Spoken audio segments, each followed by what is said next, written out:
Mari, jemaat yang dikasihi Tuhan, kita akan bersama-sama memperkatakan apa yang dimaksud dengan Pentakosta ketiga dan Mazmur 91. Apa yang dimaksud dengan Pentakosta ketiga? 1. Pentakosta ketiga adalah pencurahan Roh Kudus yang dahsyat di zaman ini, melebihi yang terjadi di Azusa Street. 2. Pentakosta ketiga akan mengakibatkan penuaian jiwa yang terbesar dan yang terakhir sebelum Tuhan Yesus datang kembali. 3. Pentakosta ketiga akan membangkitkan generasi Yeremia, yaitu anak-anak muda yang dipenuhi Roh Kudus, cinta mati-matian kepada Tuhan Yesus, tidak kompromi terhadap dosa, dan akan bergerak untuk memenangkan jiwa. 4. Pentakosta ketiga lahir di Indonesia dan bergerak ke bangsa-bangsa. Gerakan ini dari timur ke barat dan akan kembali ke Yerusalem. 5. Pentakosta ketiga akan memberikan kuasa untuk menyelesaikan amanat agung. Dan setelah itu, Tuhan Yesus akan datang kembali. Dan mari, bersama kita sepakat dan percaya mendeklarasikan firman Tuhan yang tertulis di Mazmur 91. Dalam lindungan Allah, orang yang duduk dalam lindungan yang maha tinggi dan bermalam dalam naungan yang maha kuasa akan berkata kepada Tuhan, tempat perlindunganku dan kubu pertahananku, Allahku yang kupercayai. Sungguh Dialah yang akan melepaskan engkau dari jerat penangkap burung, dari penyakit sampar yang busuk. Dengan kepaknya ia akan menudungi engkau. Di bawah sayapnya engkau akan berlindung. Kesetiaannya ialah perisai dan pagar tembok. Engkau tak usah takut terhadap kedahsyatan malam, terhadap panah yang terbang di waktu siang, terhadap penyakit sampar yang berjalan di dalam gelap, terhadap penyakit menular yang mengamuk di waktu petang.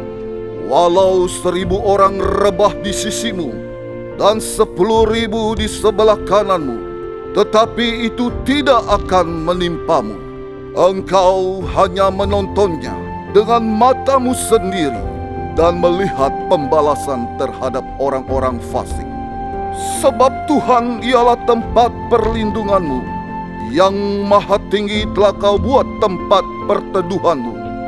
Malapetaka tidak akan menimpa kamu, dan tulah tidak akan mendekat kepada kemahmu. Sebab malaikat-malaikatnya akan diperintahkannya kepadamu untuk menjaga engkau di segala jalan.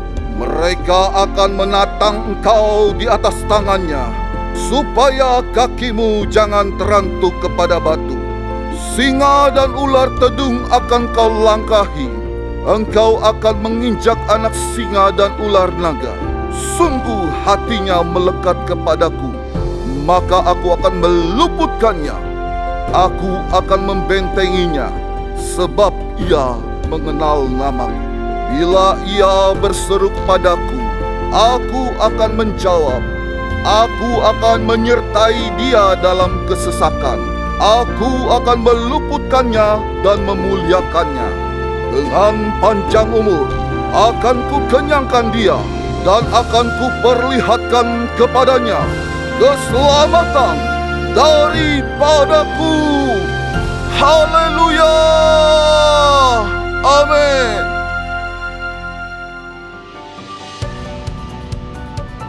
We gather in the glow of candles and carols, in the hush between heartbeats, to remember a night that split history in two. When heaven's silence broke with the cry of a child, when the infinite became infant, when the word was whispered into flesh and time. We gather because light stepped into shadow and love wore our skin. Because a manger became a throne and the ordinary became holy. This is why we come, to stand in awe of a God who didn't stay distant, who chose a cradle over a crown, a cross over comfort, and us over everything else. We gather to remember the miracle, to worship the one who came near, and to declare again and again, the story isn't over. Emmanuel, God with us.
Shalom Bapak Ibu.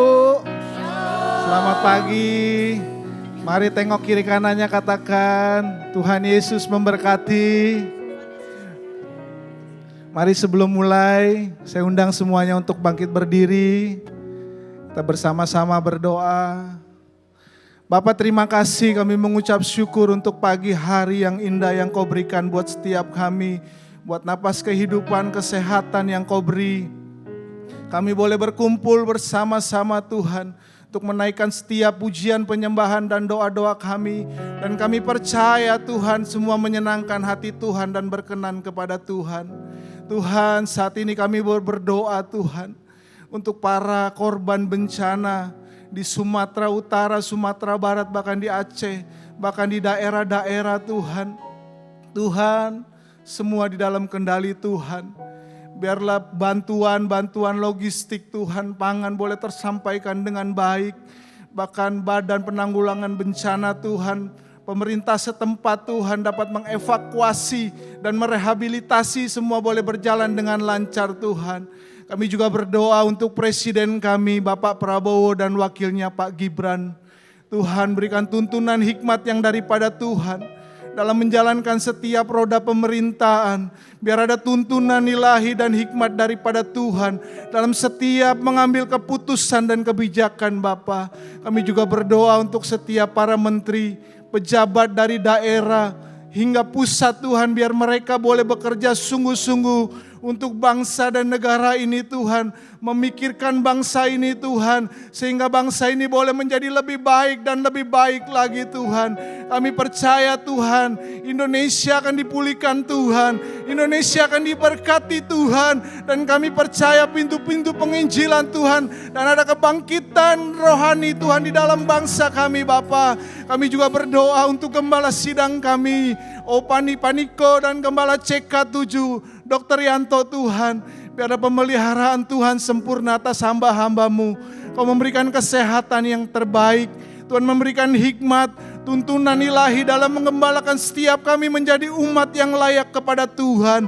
Dan kami percaya Tuhan, kemana hamba-hambamu Engkau utus Tuhan, akan disertai tanda-tanda heran yang daripada Tuhan, sehingga namamu dipermuliakan melalui kehidupan mereka Bapa. Kami juga berdoa untuk generasi Yeremia Tuhan, generasi yang akan Engkau pakai Tuhan untuk menyelesaikan amanat agung. Biarlah roh yang takut akan Tuhan ada di dalam setiap mereka, biar hidup mereka sungguh-sungguh buat Tuhan, dan dimanapun mereka Engkau tempatkan Tuhan, boleh menjadi terang, boleh menjadi garam Tuhan, dan kemuliaan-Mu nyata di dalam setiap kehidupan mereka Bapa. Inilah setiap doa-doa kami, hanya di dalam nama Tuhan Yesus kami buka ibadah ini, di dalam nama Yesus, haleluya, amin. Amin. Bapak Ibu Saudara, kita percaya bahwa hari ini kita akan menerima sesuatu yang baru dari Tuhan, amin. Kita akan menerima mujizat dari Tuhan Yesus. Sebab Tuhan kita adalah Tuhan yang ajaib. Yang percaya sorakan haleluya. Yes. Yesus ajaib, Tuhanku ajaib, kasih-Nya ajaib bagiku. Yesus ajaib, Tuhanku ajaib, nama-Nya kekal selamanya. Yesus ajaib, Tuhanku ajaib, kasih-Nya ajaib bagiku. Oh, Yesus ajaib, Tuhanku ajaib, nama-Nya kekal selamanya. Katakan tak berubah, tak berubah kasih-Nya.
setiap hari. Woo! Sampai bumi berlalu, Yesusku,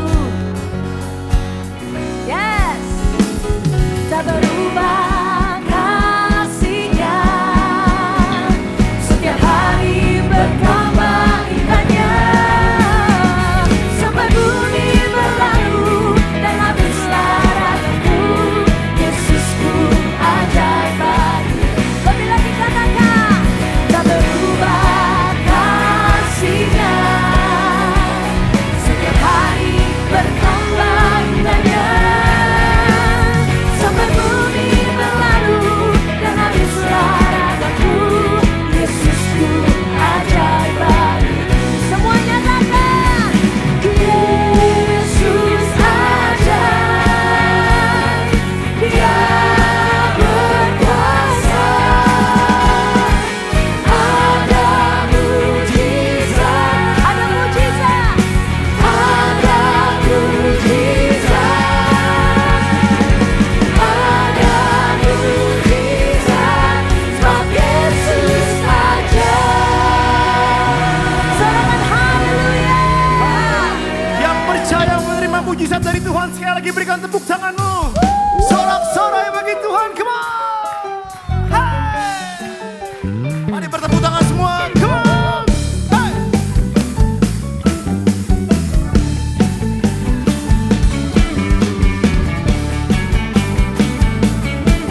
Sebab kami percaya mujizat pun terjadi bagi setiap kami, Tuhan. Say Yesus, aku percaya. Yesus, aku percaya. Yesus, aku percaya. Yesus, aku percaya. Kau pulihkan, sembuhkan, mujizat di dalam hidupku. Mas sekali lagi ya. Come on. Yesus, aku percaya. Yesus, aku percaya. Yesus, aku percaya. Yesus, aku percaya. Kau pulihkan, sembuhkan, mujizat di dalam hidupku. Mari lambaikan tanganmu, katakan haleluya. Terpujilah Tuhan, Haleluya. terpujilah Tuhan, Haleluya. Terpujilah Tuhan. Katakan haleluya. terpujilah Tuhan, Haleluya. terpujilah Tuhan. Haleluya. Terpujilah Tuhan. Yang percaya Yesus, Aku percaya, Yesus, aku percaya. Yesus, aku percaya. Yesus, aku percaya. Kau pulihkan, sembuhkan, mujizat di dalam hidupku. Mari sekali lagi ya. Katakan Yesus, aku percaya. Yesus, aku percaya. Yesus, aku percaya. Yesus, aku percaya. Kau pulihkan, sembuhkan, mujizat di dalam hidupku. Mari yang percaya, lambaikan tanganmu. Katakan haleluya. terpujilah Tuhan, Haleluya. terpujilah Tuhan. Haleluya. Terpujilah Tuhan. Katakan haleluya. Terpujilah Tuhan, Haleluya. terpujilah Tuhan, Haleluya. terpujilah Tuhan. Mari musik memuji Tuhan, come on. Hey.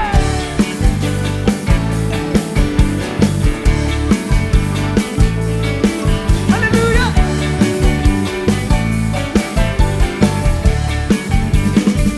Mari katakan sama-sama. Haleluya. Katakan Terpujilah Tuhan, haleluya. terpujilah Tuhan, Haleluya. terpujilah Tuhan. Saudara, saya percaya hari ini kita semua menerima mujizat dari Tuhan, amin. Kalau engkau percaya engkau menerima mujizat, pasti engkau tidak taat untuk memuji Tuhan, amin. Yang saya memuji Tuhan katakan amin. Katakan amin. One, two, three, say haleluya. Apa? Haleluya. Apa? Haleluya.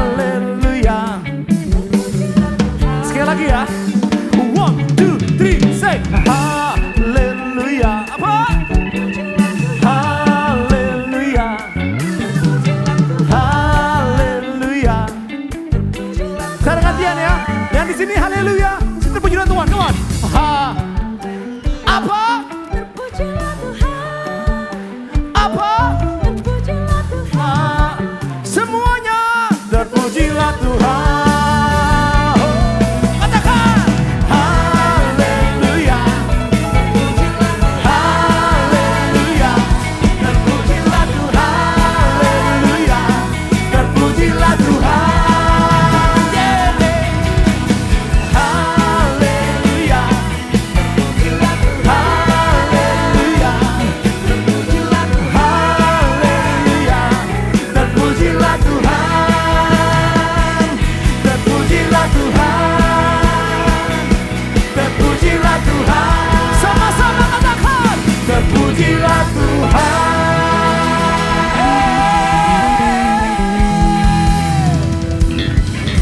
Masih semangat memuji Tuhan, katakan amin. Berlihat kiri dan kanannya, berikan tos, katakan segala puji syukur bagi Tuhan kita. Haleluya.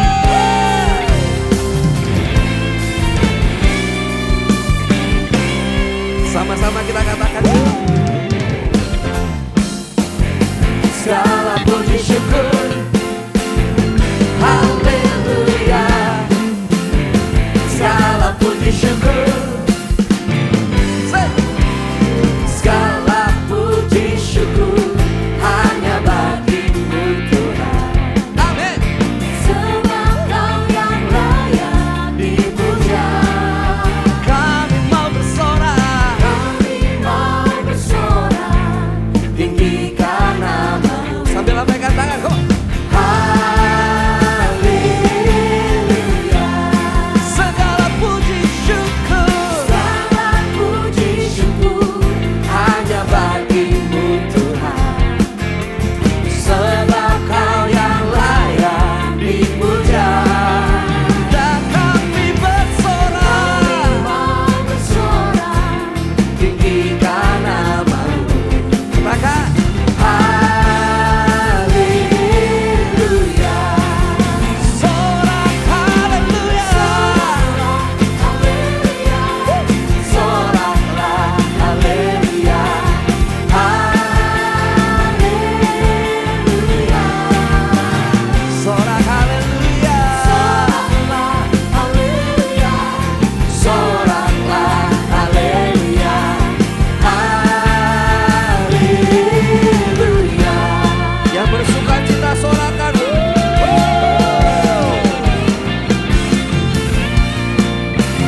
Mari saudara sendiri nyatakan dong. Segala puji syukur.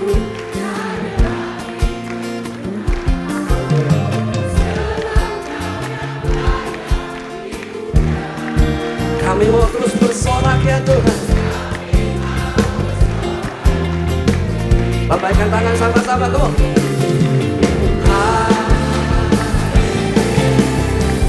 Bersama-sama soraklah. Soraklah haleluya. Soraklah haleluya. Haleluya. Sorak haleluya. Soraklah haleluya. Haleluya.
Semangat lagi kok.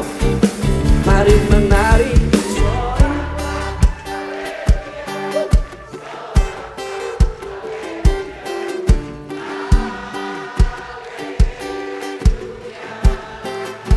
Lebih lagi kamu soraklah, soraklah.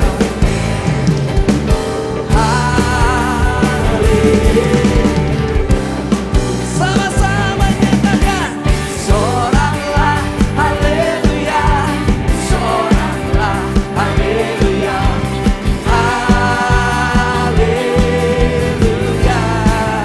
Sekali lagi soraklah haleluya, soraklah haleluya, haleluya. Sambil lambaikan tangan haleluya. Say haleluya.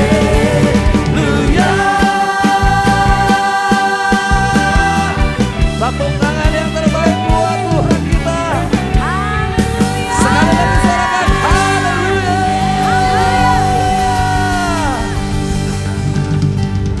Segala pujian hormat syukur kami hanya bagi nama-Mu Allah kami yang dahsyat di dalam nama Tuhan Yesus. Sama-sama kita katakan amin. Sekali lagi tepuk tangan yang terbaik buat Tuhan.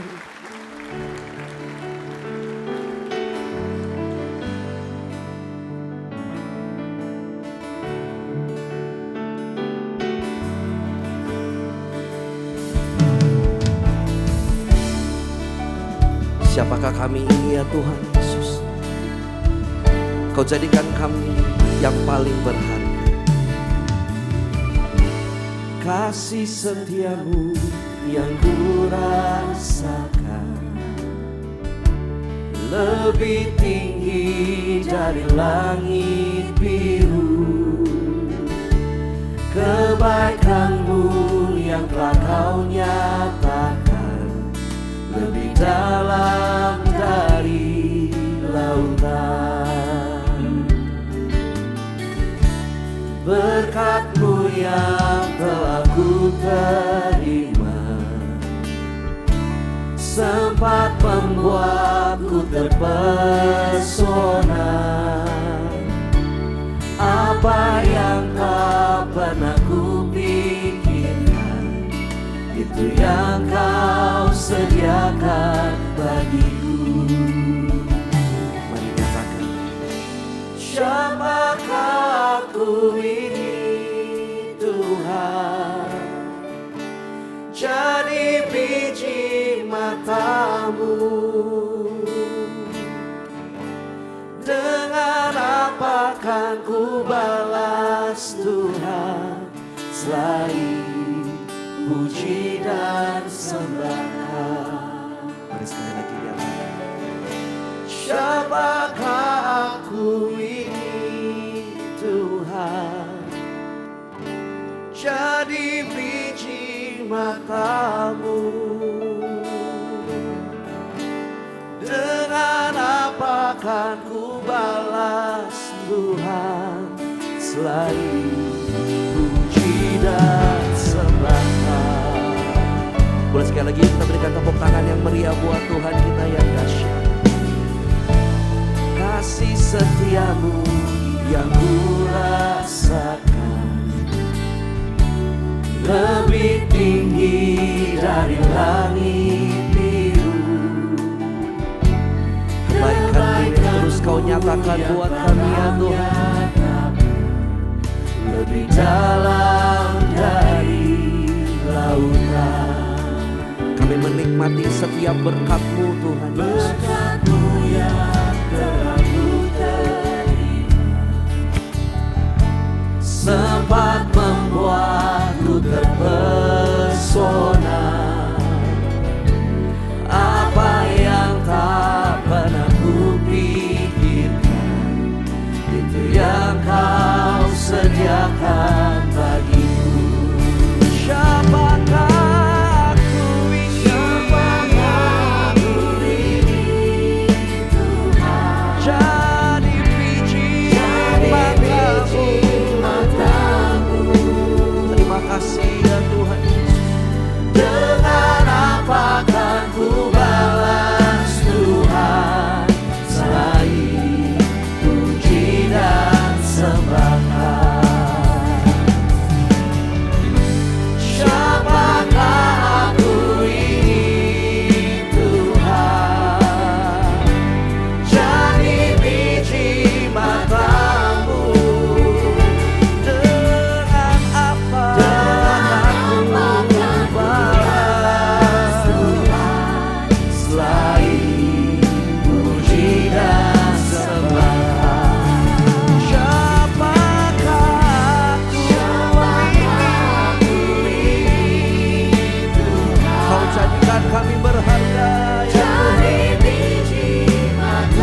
Mari naikkan syukur. Sepanjang tahun Tuhan menyertai dan memberkati. Terima kasih Tuhan,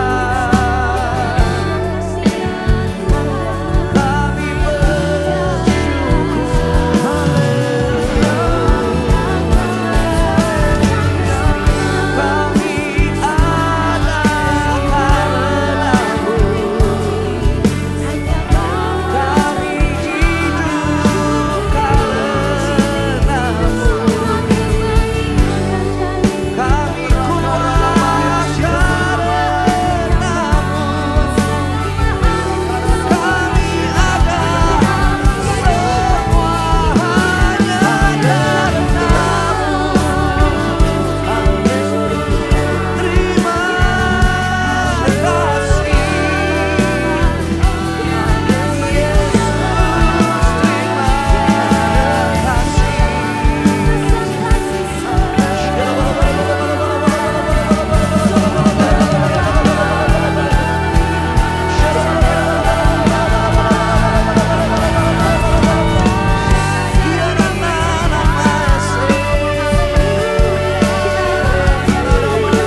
sama-sama kita katakan, siapakah aku ini Tuhan, jadi biji matamu.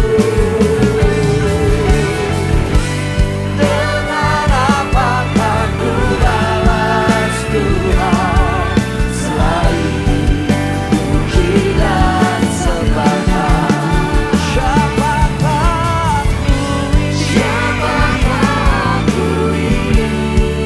Terima kasih ya Tuhan, jadi biji matamu. Dengan apakah ku balas Tuhan, selain puji dan sembahkan. Mari lebih lagi nyatakan, siapakah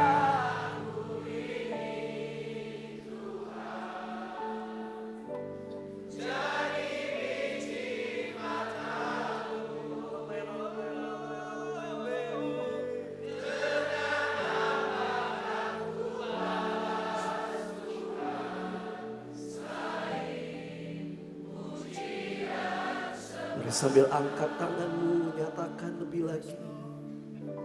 Siapakah? Kami lewati hari demi hari, bulan demi bulan bersama denganmu ya Tuhan. Kebaikanmu terus melimpah dalam hidup kami.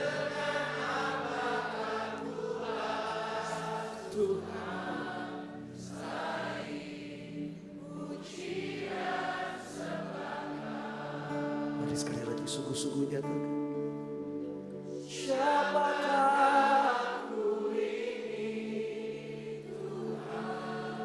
Hanya ucapan syukur dan terima kasih bagi Engkau ya Tuhan Yesus.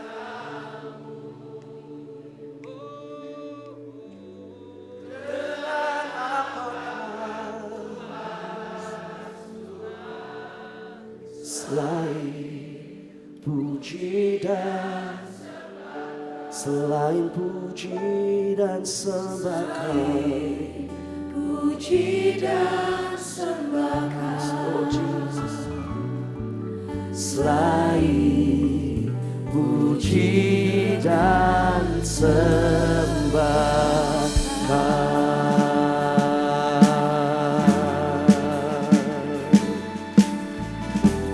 takkan berhenti kami memuji-Mu.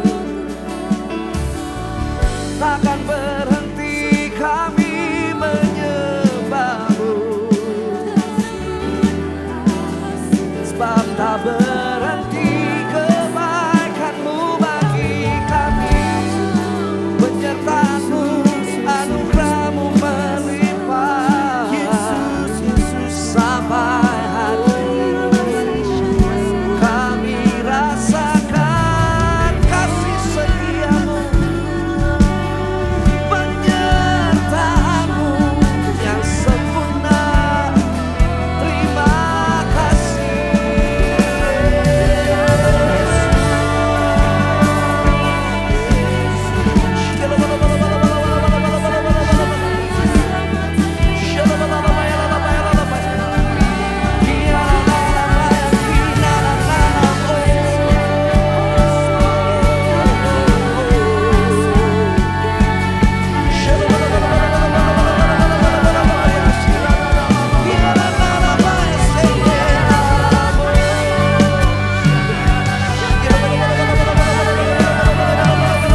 you, Jesus.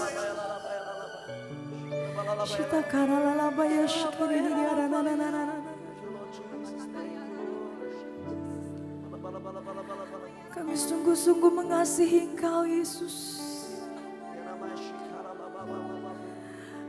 Engkau Allah yang tak pernah tinggalkan kami, Tuhan. Engkau selalu ada bagi kami. Shita karalalabaya shikiririrarararara. Kami rasakan kasih-Mu dalam hidup kami, Yesus.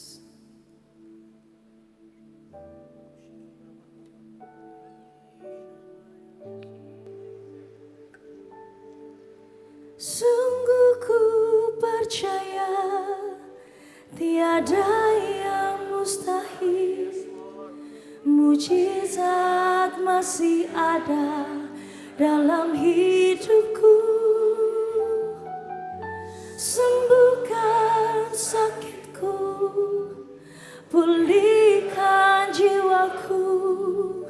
Mujizat masih ada bagiku. Kami percaya, sungguh ku percaya.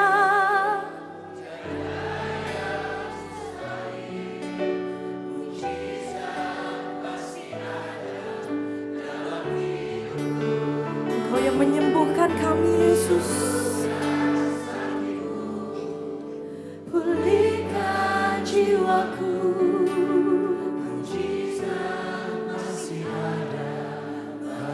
Mari angkat kedua tanganmu, nyatakan. Sungguh ku percaya tiada yang mustahil. Mujizat masih ada dalam hidupku. Sembuhkan sakitku, pulihkan jiwaku. Mujizat masih ada. Mari jemaat Tuhan lebih lagi nyatakan. Sungguh ku percaya tiada yang mustahil. Mujizat-Mu selalu ada bagi setiap kami, Yesus. Yes. Sembuhkan sakitku, pulihkan jiwaku. Mujizat masih ada. Lebih lagi katakan. Sungguh ku percaya, yes. Tiada yang mustahil. Mujizat masih ada dalam hidupku.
Shalom jemaat yang terkasih dalam Kristus Yesus, senang sekali kita bisa berjumpa hari ini. Hari ini adalah hari yang spesial saudara karena gereja kita merayakan 2 perayaan sekaligus. Yang pertama adalah hari ulang tahun yang ke-28 dari GBI PRJCK 7. Yang kedua adalah hari Natal saudara. Karena itu saya mengucapkan selamat ulang tahun untuk GBI PRJCK 7 dan selamat Natal buat kita semua yang merayakan. Sebelum kita masuk ke sharing firman Tuhan hari ini, kita berdoa. Bapa yang baik, Bapa yang begitu mengasihi kami mengucap syukur kalau hari ini kami masih diundang masuk ke dalam hadirat-Mu Tuhan. Kami rindu duduk di bawah kaki-Mu, kami rindu mendengarkan firman-Mu, mengetahui kebenaran-Mu, mengenali Engkau dengan lebih dekat lagi, supaya kami bisa mengasihi Engkau lebih lagi. Roh Kudus, berikan pengertian, berikan hikmat-Mu kepada setiap dari kami dimanapun kami berada. Kami rindu dijamah oleh Tuhan sendiri. Dan hari ini kami siap untuk menerima kebenaran firman-Mu. Kami bukan hanya akan menjadi pendengar, kami akan menjadi pelaku firman-Mu. Terima kasih, ambil alih, ini adalah waktu-Mu, ini adalah tempat-Mu di dalam nama Tuhan Yesus. Haleluya, amin. Saudara, hari ini firman Tuhan berjudul The Promised Son atau Sang Putra yang dijanjikan. Saya akan bacakan dari Yesaya 9 ayatnya yang ke-6 sampai yang ke-7. Sebab seorang anak telah lahir untuk kita, seorang putra telah diberikan untuk kita. Lambang pemerintahan ada di atas bahunya, dan namanya disebutkan orang Penasehat Ajaib, Allah yang perkasa, Bapa yang kekal, Raja damai. Besar kekuasaannya dan damai sejahtera tidak akan berkesudahan di atas tahta Daud dan di dalam kerajaannya, karena ia mendasarkan dan mengokohkannya dengan keadilan dan kebenaran dari sekarang sampai selama-lamanya. Dan semua yang percaya katakan amin. Nah saudara, apa sih backgroundnya Yesaya dalam menyampaikan firman Tuhan ini saudara? Pada waktu itu bangsa Israel sedang dijajah oleh kerajaan Asiria saudara. Mereka ada di dalam kegelapan, mereka hampir putus asa dan mereka berteriak minta tolong kepada Tuhan. Kenapa itu sampai terjadi kepada bangsa umat pilihan Tuhan? Karena mereka memilih untuk menentukan jalan mereka sendiri, tidak taat kepada Tuhan, dan pada waktu itulah Tuhan membiarkan mereka memilih jalan mereka sendiri. Dan Tuhan membiarkan mereka dijajah oleh kerajaan Asiria. Tetapi ketika mereka berteriak kepada Tuhan, meminta tolong, saudara, Tuhan mendengar dan Tuhan mengampuni mereka. Dan pada waktu itulah Tuhan berbicara kepada seorang nabinya yang betul-betul peka akan firman Tuhan dan dia sampaikan nubuatan ini saudara. Nah saudara, kalau kita tanya, mungkin ada pertanyaan dalam benak kita, kenapa sih Tuhan suka izinkan umatnya, anak kesayangannya untuk menderita saudara? Sebenarnya apakah Tuhan tahu kita akan menderita? Tuhan tahu. Bahkan sebelum ia menciptakan Adam dan Hawa, apakah ia tahu Adam dan Hawa akan jatuh ke dalam dosa? Dia tahu saudara. Tapi kenapa ia biarkan manusia menderita? Karena kita diciptakan segambar dan serupa dengan Allah. Dengan kehendak bebas saudara. Kita bebas memilih apakah kita akan mencintai dia ataukah kita memilih jalan yang lain, karena cinta tidak bisa dipaksakan saudara. Dan ketika Adam dan Hawa jatuh ke dalam dosa, mereka kemudian bersembunyi, mereka takut dan mereka malu kalau mereka telanjang saudara. Tuhan menghampiri mereka dan Tuhan katakan, Adam, di manakah engkau? Dia enggak marah, dia enggak jerit-jerit, tetapi dia menghampiri Adam dan Hawa menanyakan kenapa sampai ini terjadi. Dan ketika Adam dan Hawa mengakui kesalahan mereka, mengakui dosa mereka, dia membuatkan baju untuk menutupi ketelanjangan mereka karena dia Allah yang penuh kasih saudara. Dan setiap dari kita punya kehendak bebas. Dia mengasihi kita sama karena kita sama-sama anaknya. Tetapi respons kita menentukan apakah kita akan dipimpin oleh dia. Nah ada seorang profesor saudara dari Inggris namanya Dr. Francesca Stavrakopoulos saudara. Dia adalah seorang keturunan dari ayahnya Yunani dan ibunya berkebangsaan Inggris. Dia adalah seorang profesor yang cantik, yang pintar. Dia ahli Alkitab dan pembawa acara dari Inggris saudara. Dia adalah profesor Alkitab dengan bahasa Ibrani di University of Exeter, Oxford. Dia juga dianugerahi Doctor of Philosophy dari Universitas Oxford saudara. begitu hebat, begitu luar biasa. Dan dia setiap hari mencari kebenaran firman Tuhan, membuktikan untuk apa saudara? Bahwa Allah itu tidak ada. Bahwa semua yang dia katakan dalam Alkitab belum tentu benar. Karena ia seorang ateis. Sangat sayang sekali saudara. Dan dia katakan apa saudara? Dia katakan Abraham, Ishak dan Yakub itu tidak ada. Musa itu tidak ada. Ketika ditanya apakah Daud dan Yesus itu benar-benar ada? Dia katakan mungkin ada.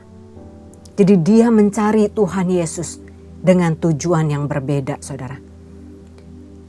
Saya cukup yakin dia mengetahui fakta sejarah bahwa tahun 9 Masehi di Tel Dan, Israel Utara diketemukan sebuah prasasti yang bertuliskan bahasa Aramaik yang mengatakan bahwa ada the house of David. Daud benar-benar hidup. Bahkan ada kuburan Daud. Bagaimana dengan Yesus saudara? Di buku Annals dari Cornelius Tacitus, orang pemimpin Romawi pada tahun 116 Masehi, dia menulis, ada seorang yang bernama Yesus Kristus yang disalibkan dan mati oleh gubernur kita dari Romawi yang bernama Pontius Pilatus. Yesus itu benar-benar ada dan Daud benar-benar ada. Bahkan bait Allah yang didirikan oleh Raja Salomo saudara, itu sampai sekarang masih ada walaupun hanya sebagian. Saya cukup yakin dia tahu. Hanya dia tidak mau mengingkari bahwa dia adalah seorang ateis dan dia tidak percaya pada kehidupan sesudah kematian. Saudara, kalau memang Alkitab itu ditulis oleh manusia, saudara, bagaimana mungkin 40 penulis yang berbeda dengan rentang waktu 1500 tahun menuliskan hal yang sama. Semua mempunyai benang merah yang sama. Bahkan ada 2000 nubuatan di Alkitab yang 351 sudah tergenapi di dalam diri Yesus Kristus, Sang Putra yang dijanjikan itu. Apakah mereka mengenal satu sama lain? Saya cukup yakin tidak semua mengenal satu sama lain, saudara. Bahkan Yesaya 7 ayat 14 digenapi di Matius 1 ayat 23 dengan rentang waktu 700 tahun. Dikatakan seorang anak akan lahir, juru selamat dunia, dan engkau harus menamai dia Immanuel. Immanuel artinya apa saudara? El artinya Tuhan. Makanya malaikat-malaikat Tuhan itu namanya di belakangnya ada L-nya saudara. Rafael, Mikael, Gabriel. Mereka adalah pengikut Tuhan, malaikat Allah. Dan Imanu itu artinya beserta dengan kita. Sang Putra, anak daripada Bapa yang kekal, meninggalkan surga mulia untuk bersama-sama dengan kita di dunia ini saudara. Dan di Yesaya yang tadi kita baca, dia punya beberapa gelar saudara. Yang pertama, penasehat yang ajaib. Di Lukas 2 ayatnya ke-47, ketika Yesus masih berusia 12 tahun saudara, dikatakan semua orang yang mendengar dia sangat heran akan kecerdasannya dan segala jawab yang diberikannya. Padahal dia masih anak-anak saudara. Karena dia adalah 100% Allah dan 100% manusia. Lalu di Yohanes 7 ayatnya ke-46 yang dikatakan para penjaga bait Allah itu menjawab, tidak seorang pun pernah berkata-kata seperti orang ini. Karena dia bukan manusia biasa saudara. Hikmat itu mengikuti dia. Bahkan di Roma 11 ayatnya ke-33, Rasul Paulus mengatakan alangkah dalamnya kekayaan, hikmat dan pengetahuan Allah. Sungguh tak terselidiki keputusan-keputusannya dan sungguh tak terselami jalan-jalannya. Rasul Paulus gak habis mengerti. Kenapa dia yang begitu jahat, dia menganiaya pengikut Kristus, dia menghina Kristus, bahkan dia ada di situ pada saat Stefanus mati di rajam batu. Tetapi dia diselamatkan. Yesus sendiri menghampiri dia, lalu ketika dia menjadi buta, Yesus izinkan dia mengalami mujizat dan dia disembuhkan dari kebutaannya.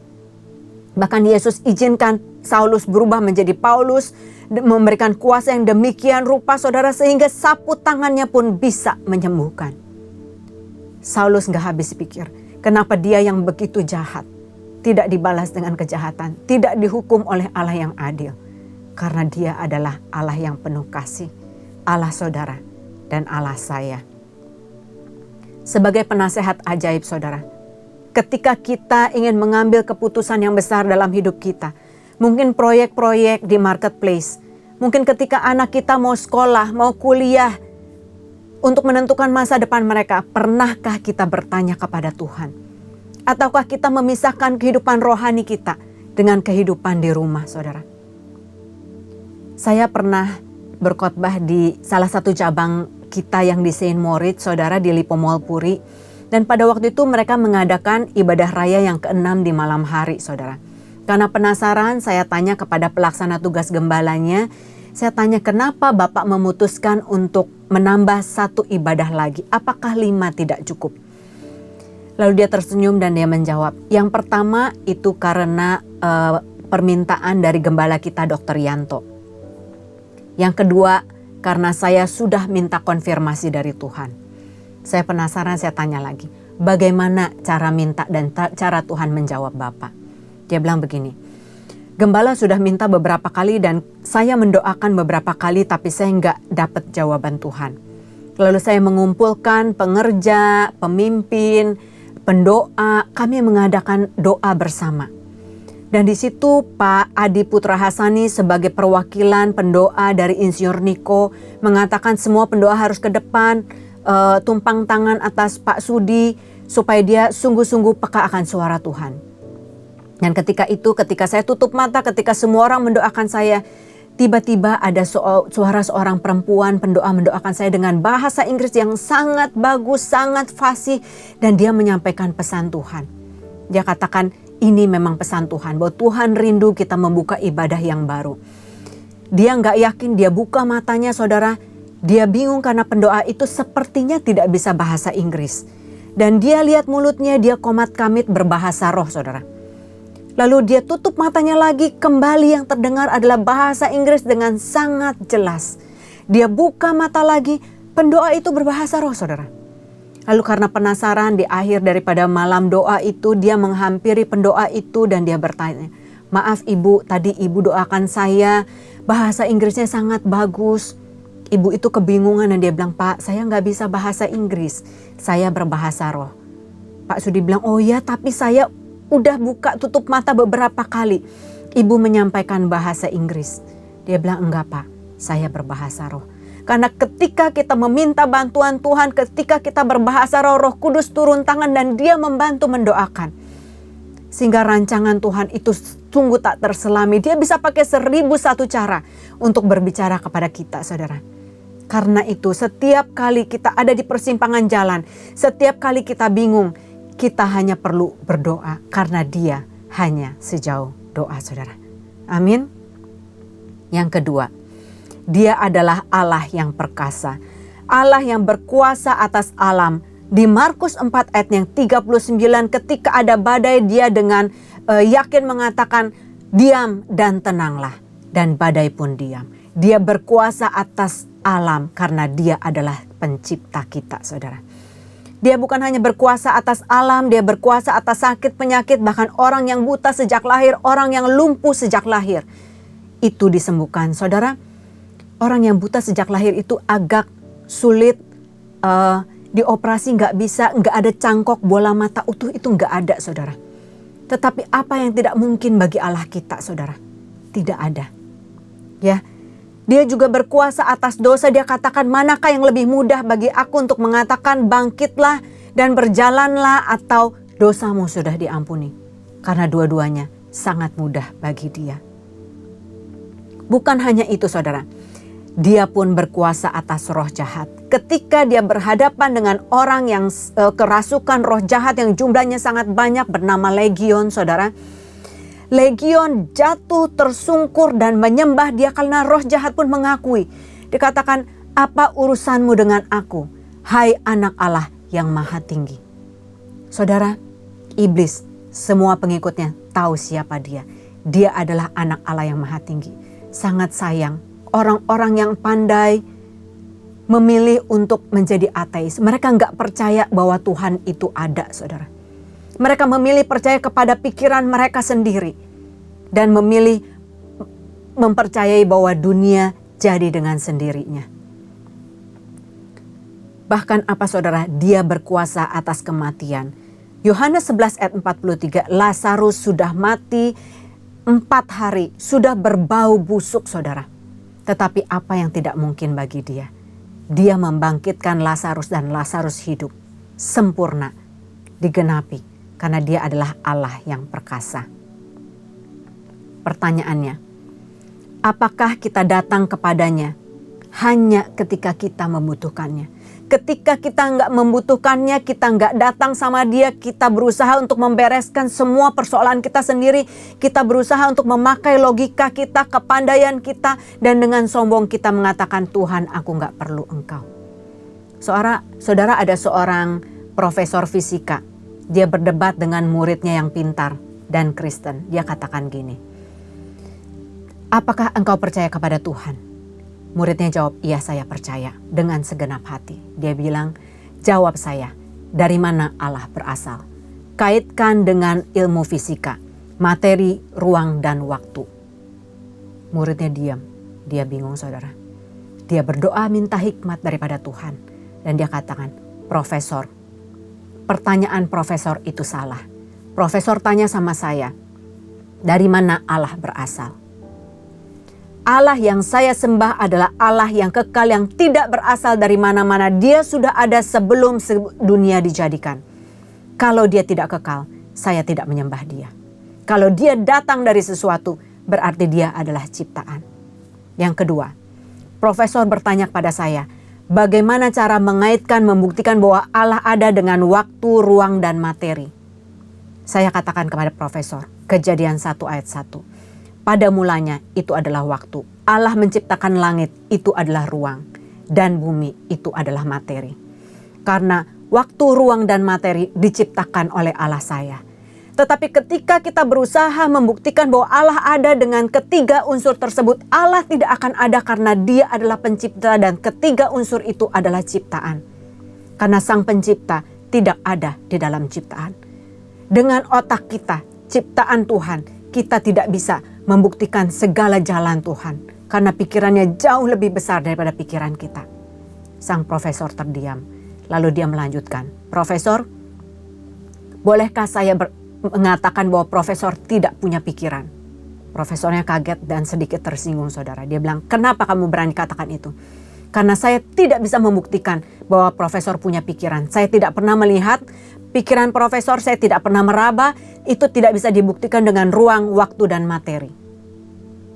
Profesor diam. Saudara, jangan sampai kita menjadi orang yang sombong. Dan jangan sampai juga kita datang sama dia ketika kita membutuhkan dia. Membutuhkan untuk apa? Ketika kita punya sakit penyakit dan kita tahu dia adalah Jehovah Rafa, Allah yang menyembuhkan, kita baru datang sama dia. Ketika kita punya banyak persoalan, kita baru datang sama dia, saudara. Banyak pasangan muda datang ingin bercerai.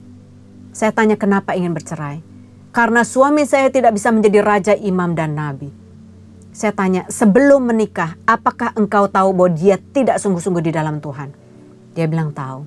Dia pun dibaptis untuk menikah dengan saya. Lalu kenapa engkau menikah? Karena saya pikir saya bisa membawa dia dekat sama Tuhan. Kenapa harus pakai pikiran kita, saudara? Kenapa kita nggak langsung tanya? Kenapa kita sudah tahu firman dan kita tidak taat? Dan ketika kita banyak masalah, kita baru tersungkur dan kita baru meminta pertolongannya. Yang ketiga, dia adalah Bapa yang kekal. Dikatakan di Yohanes 10 ayat 28-30, Aku memberikan hidup yang kekal kepada mereka dan mereka pasti tidak akan binasa sampai selama-lamanya. Dan seorang pun tidak akan dapat merebut mereka dari tanganku. Bapakku yang memberikan mereka kepadaku lebih besar daripada siapapun. Dan seorang pun tidak dapat merebut mereka dari tangan Bapa. Karena aku dan Bapa adalah satu. Ketika kita mengakui, Tuhan aku orang yang berdosa. Tuhan aku membutuhkan juru selamat. Tuhan aku rindu untuk ke surga bersama dengan Engkau. Karena Engkau adalah Bapakku. Aku gak tahu jalannya Tuhan. Tunjukkan jalannya. Sekalipun sulit, aku akan percaya karena Engkau Bapakku. Seperti seorang anak kecil ketika berpegangan tangan dengan bapaknya, dia akan melangkah dengan sukacita. Bisakah kita mempertanggungjawabkan iman kita seperti seorang anak kecil kepada bapaknya, saudara?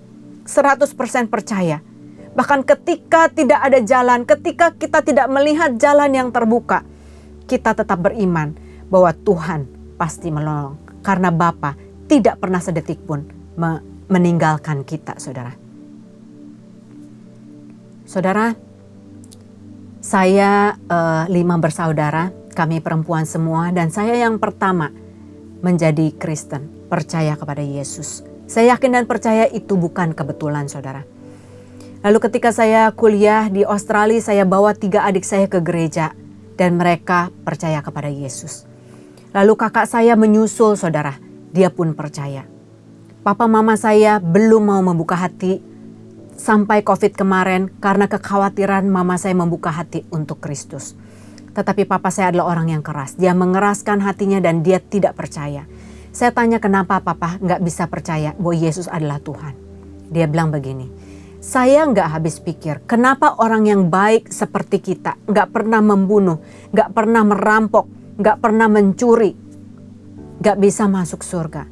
Sedangkan penjahat seperti Saulus, sedangkan penjahat yang di samping salib Yesus, itu bisa diampuni. Bahkan di detik-detik akhir kehidupan mereka, ketika mereka sudah tidak bisa berbuat baik lagi, kenapa mereka diampuni? Seolah-olah Allah itu tidak adil. Saya cuma bilang gini, Pak, kita semua orang yang berdosa. Bohong sekalipun itu dosa. Mau berbohong, mau membunuh, mau merampok, sama-sama dosa. Dan orang yang berdosa tidak punya hak untuk masuk surga. Karena surga penuh dengan kekudusan. Karena Allah kita adalah Allah yang kudus. Dia diam, saudara. Lalu saya bilang gini, semua dari kita gak layak jadi anaknya. Tapi kita diadopsi jadi anaknya. Dan kita boleh panggil dia Papa. Saudara, sekeras-kerasnya papa saya gak pernah lihat dia menangis. Sekalipun gak ada uang, sekalipun banyak masalah, dia gak pernah menangis. Tapi saya hanya melihat dia menangis ketika kami menikah di pemberkatan nikah. Dia meneteskan air mata karena saya tahu dia sayang sama kami semua. Dia takut kami di-abuse oleh suami. Anak yang dibesarkan dari kecil yang disayang sekarang menikah dengan orang lain. Dan kami punya karakter yang berbeda-beda. Ada di antara kami yang sering ke rumah papa, ada yang hanya telepon, video call, ada yang gak pernah datang ke rumah, saudara. Tapi papa selalu memperlakukan kami sama. Ketika dia punya berkat, dia bagi semua sama. Ketika dia beli sesuatu, dia belikan semua. Gak peduli bagaimana kita memperlakukan papa, dia tetap papa yang sama, papa yang sayang sama kita. Bahkan dia katakan begini, kalau sampai kalian begitu menderita, kalau sampai kalian di-abuse oleh suami kalian, pulang, kalian tetap anak papa. Sampai kapanpun papa sayang dan papa masih bisa menghidupi kalian. Saya bilang, Pak, papa punya hati yang sama seperti Bapa kita di sorga. Dia sayang sama semua anak-anaknya, baik yang berdosa, baik yang enggak, semua dia sayang. Dan ketika mereka mengakui kesalahan mereka, ketika mereka tersungkur di hati papanya, ketika mereka mau kembali ke rumah Bapa, ke pangkuan Bapa, masakan bapaknya enggak peluk, masakan bapaknya enggak sayang, masakan enggak ada tempat buat anak itu. Papa saya diam, saudara. Lalu saya bilang, Pak, hanya ada satu orang yang pernah mengatakan bahwa dia datang dari sorga dan dia akan menjemput kita untuk kembali ke rumah. Apakah papa percaya sama orang lain yang gak pernah ke sorga dan mengatakan mudah-mudahan bisa membawa kita kembali ke sorga? Kalau saya pilih satu orang yang datang dari sana karena dia tahu jalan pulang. Dan sejak saat itu papa saya sering diam, saudara. Dan ketika kami ke rumah papa, kami mendoakan mama, dia duduk di situ dan dia berdoa, saudara. Saya yakin dan percaya ada rencana Tuhan buat kita setiap anaknya, bahwa kita, sekali kita percaya, kita dan seluruh keluarga besar kita akan diselamatkan di dalam nama Yesus. Saudara, dia sudah membuktikan cinta kasihnya. Dia turun dari surga mulia. Bahkan kalau saudara baca di Wahyu 21, surga itu begitu indah, saudara. Tembok dan dasarnya terbuat dari permata, kotanya terbuat dari emas, pintu gerbangnya masing-masing terbuat dari satu buah mutiara yang indah, yang begitu mahal, begitu berharga. Gak perlu ada lampu, saudara, karena kemuliaan Allah berkilau-kilauan. Tetapi Yesus tinggalkan itu semua. Dia lahir, dia pilih bangsa yang cukup terbelakang, bangsa Yahudi, bangsa Israel. Makanya bangsa Israel sering dijajah oleh bangsa-bangsa lain, saudara. Romawi, Yunani, Asiria, dan lain sebagainya. Dan dia lahir di palungan. Kalau saudara lihat gambarnya, palungan itu nggak seperti di Google, saudara. Nggak seperti di internet. Terbuat dari kayu yang sudah dilapisi, yang bersih. Bukan, saudara. Dia terbuat dari batu. Batu yang kotor, batu yang keras, batu yang berlumut. Karena itu tempat makanan ternak. Bahkan orang yang diizinkan untuk menyembah bayi Yesus yang pertama kali itu siapa? Gembala. Pekerjaan gembala itu pekerjaan yang kotor, saudara. Bahkan bangsa Mesir menganggap itu sesuatu yang menjijikan. Karena apa? Karena mereka mengurus binatang, kotoran binatang, dan makanan binatang. Tetapi berapapun menjijikannya kita, Tuhan menganggap kita berharga di matanya. Karena itu dia izinkan gembala yang pertama kali melihat dan menyembah bayi Yesus. Karena dia Allah yang rendah hati. Karena dia Allah yang penuh kasih, saudara. Yang keempat, dia adalah Raja Damai. Yohanes 14 ayat 27 mengatakan, damai sejahtera ku tinggalkan bagimu, damai sejahtera ku berikan kepadamu, dan apa yang ku berikan tidak seperti yang diberikan oleh dunia kepadamu. Janganlah gelisah dan gentar hatimu. Saudara, Tuhan katakan engkau tidak usah khawatir. Asalkan engkau taat pada perintahku, engkau sudah berada di jalan yang benar. Damai sejahteraku akan selalu menyertai engkau. Masakan burung pipit saja aku pelihara, engkau anakku yang kukasihi tidak kupelihara. Bahkan dikatakan, jikalau kamu adalah milik Kristus, jikalau engkau adalah milikku, engkau juga adalah keturunan Abraham dan berhak menerima janji-janjiku. Sang Raja Damai, Jehovah Shalom, memastikan bahwa anaknya itu terpelihara, semua kebutuhannya, semua kebutuhan kita akan dia penuhi. Jika kita percaya dan beriman, saudara. Tapi tentu ada bagian kita dan ada bagian Tuhan. Anak Tuhan pasti melakukan yang terbaik. Karena apa? Bukan untuk mendapatkan yang terbaik, tetapi karena Tuhan sudah memberikan yang terbaik. Jangan sampai kita dengan Tuhan itu seperti investasi, saudara. Kita berikan persembahan perpuluhan, lalu kita minta 10 kali lipat, 100 kali lipat, 1000 kali lipat. Dan ketika Tuhan tidak memberikan apa yang kita minta, kita menjadi kecewa dan pahit. Karena gak jarang yang seperti itu. Sebagai koordinator sekolah minggu, ada dulu seorang guru sekolah minggu yang menghampiri saya dan mengatakan, Citin, aku mau resign. Saya tanya kenapa? Dia bilang, aku begitu setia mengajar anak-anak sekolah minggu, aku berbahasa roh, aku baca Alkitab, tetapi kenapa bisnisku tidak berhasil? Di mana Tuhan ketika aku membutuhkan dia? Aku gak mau lagi melayani Tuhan seperti itu. Saya kaget, saudara. Saudara, 10% yang kita berikan kepada Tuhan, itu juga adalah milik Tuhan. Bahkan yang 100%-nya, yang 90%-nya itu pun dari Tuhan, saudara. Nafas kehidupan kita dari Tuhan. Kalau kita mau hitung-hitungan, investasi sama Tuhan, kita hitung setiap oksigen yang kita hirup, kesehatan kita, saudara, mahal harganya, mana sanggup. Tetapi ketika kita bisa bilang sama Tuhan, Tuhan, hidupku milikmu, Engkau yang berikan kepadaku itu adalah anugerah. Berkatku, hartaku, uangku, bahkan anggota keluargaku, kesehatanku, hidupku itu semua milikmu. Engkau yang memberi, engkau berhak mengambilnya. Aku tetap akan mengucap syukur. Ketika kita berani mengatakan itu, saudara, dia pun akan mengatakan, engkau sungguh-sungguh adalah anakku yang sejati. Semua milikku juga adalah milikmu. Karena itu dikatakan doa orang yang benar bila dengan yakin didoakan sangat besar kuasanya. Karena orang yang benar adalah anak-anak Allah. Menghasilkan doa-doa yang benar yang sesuai dengan isi hati Tuhan. Dan ketika itulah kuasa Tuhan turun atas hidup kita. Dan doa-doa kita akan menjadi doa-doa yang penuh kuasa. Karena Roh Kudus hidup di dalam hidup kita. Amin, saudara. Dia turun ke dunia. Mengorbankan semuanya menjadi contoh bagi kita. Menjadi lilin Natal yang bersinar di tengah kegelapan. Matius 5 ayatnya ke-16 mengatakan, demikianlah hendaklah terangmu bercahaya di depan orang supaya mereka melihat perbuatanmu yang baik dan memuliakan Bapamu yang di sorga.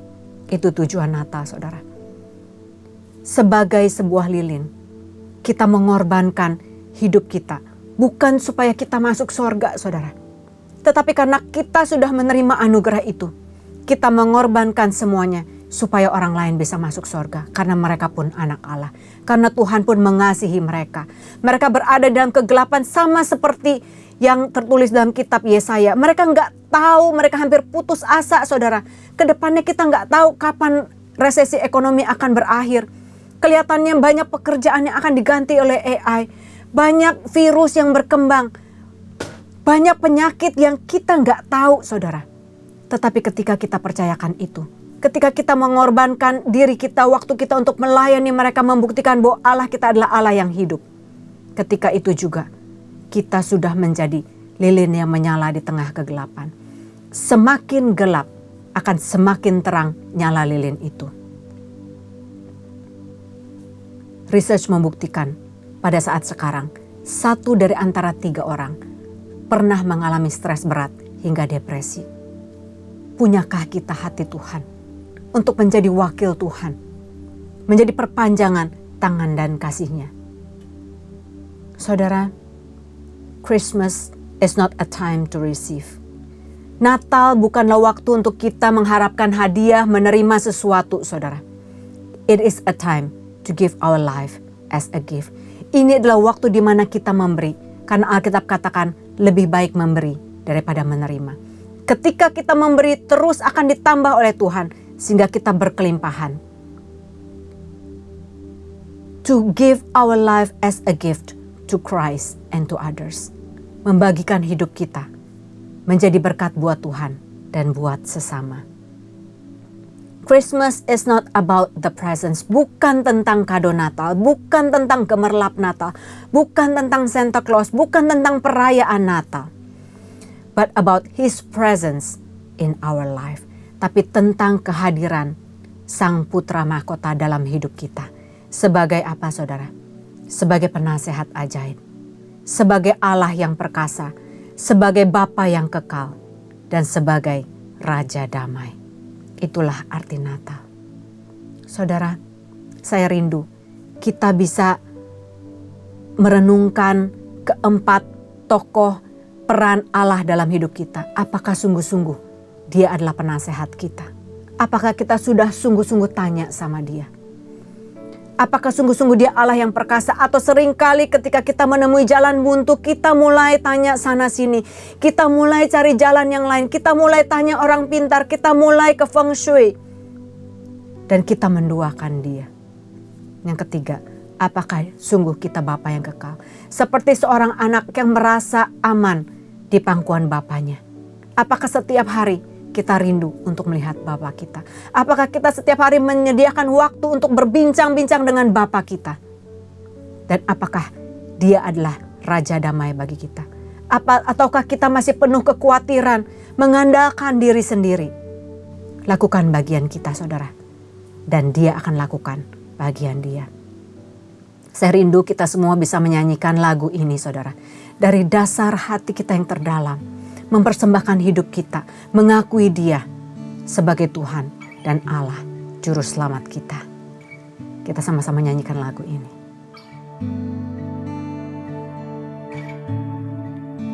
Seorang anak telah lahir untuk kita, seorang putera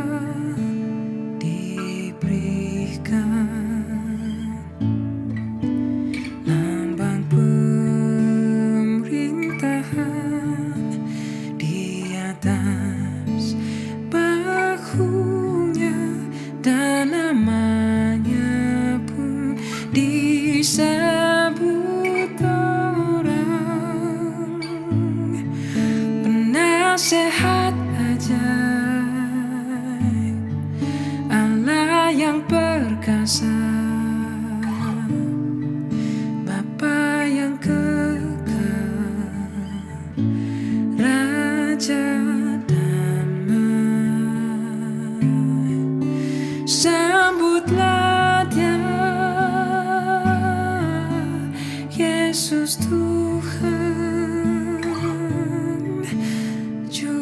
selamat dunia.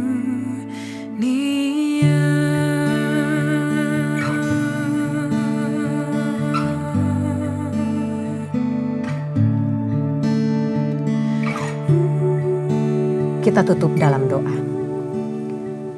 Bapa, hari ini kami mau menyerahkan hidup kami, waktu kami, talenta kami, semua yang kami miliki untuk menjadi hadiah Natal buat Engkau. Engkau sudah berikan segalanya, Engkau sudah buktikan cinta kasih-Mu kepada kami Tuhan.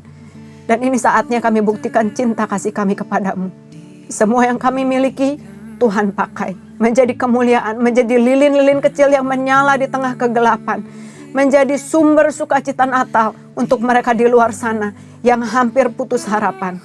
Dan kami yakin dan percaya, kuasa-Mu akan beserta dengan kami, anugerah-Mu akan beserta dengan kami, bahkan Engkau akan terus memberkati kami berlimpah karena setiap berkat yang Engkau berikan kepada kami pertanggungjawabkan dengan baik.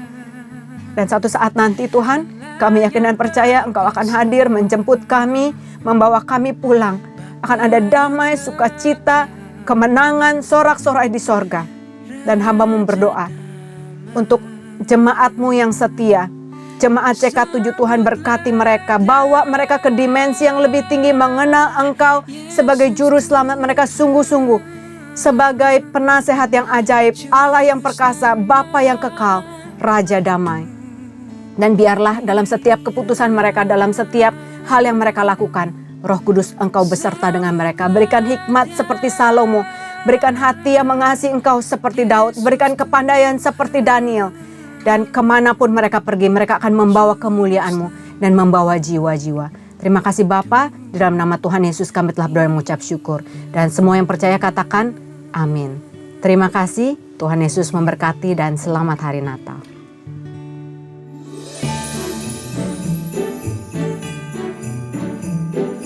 Shalom. Gembala dan seluruh pengerja CK7 serta jemaat Tuhan mengucapkan terima kasih kepada PDP Tin Setiawati yang telah memberkati kita semua melalui penyampaian pesan firman Tuhan pada hari ini. Tuhan Yesus memberkati ibu dan keluarga berlimpah-limpah. Amin. Berikut kami sampaikan beberapa pengumuman. Ibadah Raya V-Live Streaming hari Minggu 21 Desember 2025 pukul 7, 9, 11.30, 14, dan 16.30 waktu Indonesia Barat akan dilayani oleh PDP Rita Arifin. Ibadah Raya hari Minggu 21 Desember 2025 diadakan di GBPRJ pukul 7, 9, dan 11.30 waktu Indonesia Barat dilayani oleh Pastor Ruth Julia. Pukul 16.30 waktu Indonesia Barat dilayani oleh Evangelis Indri Pardede. GBPRJ Mandarin pukul 9 waktu Indonesia Barat dilayani oleh Pendeta Inawanto Tarigan BE. GB Intercon pukul 7 dan 9 waktu Indonesia Barat dilayani oleh Pendeta Adiputra Sani STH. Pukul 11 waktu Indonesia Barat dilayani oleh Evangelis Indri Pardede. Pukul 16 dan 18 waktu Indonesia Barat dilayani oleh PDP Tin Setiawati. GB San Moritz pukul 9, 11 dan 13 waktu Indonesia Barat dilayani oleh PDP Rita Arifin. Pukul 15 waktu Indonesia Barat dilayani oleh PDP Thomas Eka Wijaya. Pukul 17 dan 19 waktu Indonesia Barat dilayani oleh Pastor Billy Lantang.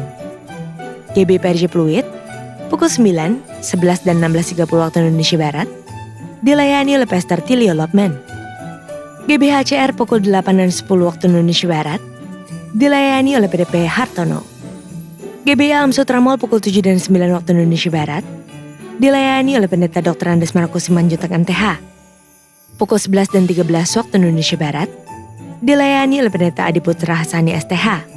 Pukul 15 dan 17 waktu Indonesia Barat dilayani oleh Pastor Ruth Julia. Ibadah Raya Onsite di atas disertai dengan ibadah pemuda anak secara onsite.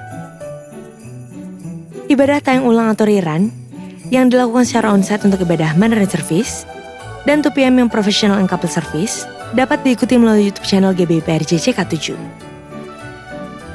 Untuk persembahan umum atau kolekte, perpuluhan jemaat, ucapan syukur, dan lain-lain dapat dilakukan melalui e-banking, mobile banking, ATM, maupun online di website Rekening Persembahan CK7, BCA Cabang Tamrin dengan nomor rekening 206 333 8222 atas nama GBPRJ. Sehubungan dengan libur nasional Hari Raya Natal 2025 dan Hari Raya Tahun Baru 2026, maka diumumkan sebagai berikut. Doa Fajar, Bebes Sadi, dan Kul mulai hari Senin 15 Desember 2025 sampai dengan Minggu 11 Januari 2026 diliburkan dan aktif kembali pada hari Senin 12 Januari 2026. Kantor OTP CK7 Wilayah Timur dan Barat mulai hari Senin 22 Desember 2025 sampai dengan Senin 12 Januari 2026 diliburkan dan aktif kembali pada hari Selasa 13 Januari 2026. Menara Doa 24 Jam CK7 Wilayah Timur dan Barat tetap aktif seperti biasa.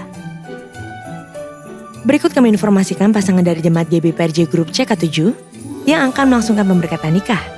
Apabila ada Bapak Ibu yang keberatan atas informasi tersebut, harap dapat segera menghubungi PDP Grace Natalia di nomor WA 0856 8505 054. Untuk info lengkap seluruh kegiatan GBPRJ CK7, maka Bapak Ibu dapat follow sosial media GBPRJ baik di Instagram, TikTok maupun Facebook.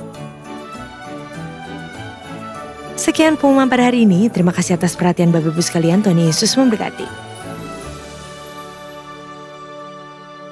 Terimalah berkat yang berlimpah-limpah dari Allah Bapa, kasih karunia di dalam anaknya yang tunggal, Yesus Kristus. Persekutuan yang manis dengan Roh Kudus menyertai kita mulai saat ini sampai Tuhan Yesus datang untuk kedua kalinya, menjemput kita di awan-awan yang permai, bahkan untuk selama-lamanya. Semua yang percaya katakan amin. Shalom saudara, sebagai umat Kristiani tentu kata shalom tidak asing bagi kita. Shalom berasal dari bahasa Ibrani yang artinya damai sejahtera. Tentunya hal ini tidak lepas dari identitas sebagai umat Kristiani dan setiap orang yang mengikuti Yesus. Seperti yang tertulis dalam Kolose pasal 3 ayat 15. Hendaklah damai sejahtera Kristus memerintah dalam hatimu, karena untuk itulah kamu telah dipanggil menjadi satu tubuh dan bersyukurlah. Dalam edisi Voice of Pentecost kali ini, kita akan sama-sama membahas tentang damai sejahtera di bumi. Pada kelahiran Tuhan Yesus, malaikat datang dan menyampaikan kabar tersebut, salah satunya kepada para gembala, bahwa Sang Juru Selamat telah lahir di dunia. Tampak pula bala tentara surga yang memuji Allah seperti yang tertulis dalam kitab Lukas pasal 2 ayat 13-14. Seruan pengagungan kepada Allah juga dilakukan setiap waktu di surga. Hal itu seperti yang disaksikan oleh Rasul Yohanes pada saat ia dibuang di Pulau Patmos. Hal itu tertuang dalam Wahyu pasal 4 ayat 8. Demikian hendaknya hal itu terjadi di bumi, yaitu terdapat nyanyian pengagungan bagi Allah setiap waktu. Namun sayangnya manusia yang sudah jatuh dalam dosa tidak dapat senantiasa mengagungkan Tuhan. Sebab dalam dosa manusia tidak dapat merasakan damai sejahtera Allah dan merasa takut untuk berhubungan dengan Tuhan. Saudara, karena kasih-Nya bagi kita, Ia datang ke dunia untuk menebus dosa manusia, dan kelahiran Yesus Sang Raja Damai merupakan keselamatan manusia dan bukti damai sejahtera itu nyata. Tuhan Yesus memberitakan Injil, menyembuhkan orang sakit, mengusir setan-setan, dan melatih murid-Nya untuk melayani. Pada akhirnya, karya yang terbesar adalah mati di kayu salib untuk menebus dosa manusia. Sebab hanya di dalamnya ada pengampunan dan pemulihan hubungan manusia dengan Allah. Setiap orang yang menerima Yesus sebagai juru selamat akan menerima keselamatan yang kekal, dan setiap orang yang percaya akan menerima damai sejahtera. Damai sejahtera di bumi nyata karena adanya pemulihan hubungan orang yang berdosa dengan Tuhan Yesus. Seperti yang tertulis dalam Yohanes pasal 14 ayat 27. Damai sejahteraku tinggalkan bagimu, damai sejahteraku kuberikan kepadamu. Dan apa yang kuberikan tidak seperti yang diberikan oleh dunia kepadamu. Janganlah gelisah dan gentar hatimu. Maka dengan demikian, Tuhan memberikan pesannya kepada murid-muridnya untuk memberitakan Injil ke segala penjuru yang juga dikenal sebagai amanat agung. Dengan kuasa Roh Kudus, para murid memberitakan Injil, menyembuhkan orang sakit, dan mengusir setan-setan. Tuhan berkata bahwa dengan Injil kerajaan diberitakan akan menjadi kesaksian bagi semua bangsa. Namun sampai hari ini, belum semua bangsa mendengar Injil, sehingga amanat agung ini belum selesai. Saat ini, gereja dapat menggunakan kesempatan untuk menyelesaikan amanat agung melalui teknologi. Para hamba Tuhan yang tergabung dalam Empower 21 memiliki visi bahwa tahun 2033 setiap orang memiliki kesempatan untuk mengalami perjumpaan yang autentik dengan Tuhan melalui kuasa dan kehadiran Roh Kudus. Hal ini berarti setiap orang akan mendengarkan Injil dan setiap murid Kristus harus menjadi saksi dan memberitakan Injil dengan kuasa Roh Kudus dan bukan dengan kekuatan sendiri.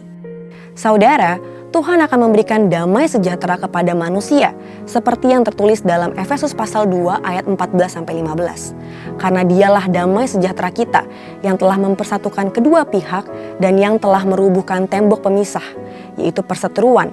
Sebab dengan matinya sebagai manusia, ia telah membatalkan hukum Taurat dengan segala perintah dan ketentuannya untuk menciptakan keduanya menjadi satu manusia baru di dalam dirinya dan dengan itu mengadakan damai sejahtera. Saat ini, Tuhan sedang membuka pintu penginjilan dan inilah waktu bagi setiap kita yang mengalami kelahiran baru dan kehadiran Roh Kudus serta dimuridkan untuk bangkit dan menjadi terang dalam kegelapan dan menyebarkan damai sejahtera Kristus. Tetapi kabar baik itu sesungguhnya telah datang sejak 2000 tahun yang lalu, yaitu Yesus Kristus lahir untuk memberikan damai sejahtera bagi setiap orang yang percaya. Sekarang adalah waktu yang tepat bagi setiap kita untuk membawa berita damai sejahtera itu untuk menyelesaikan amanat agung Tuhan Yesus sebelum Tuhan Yesus datang kembali.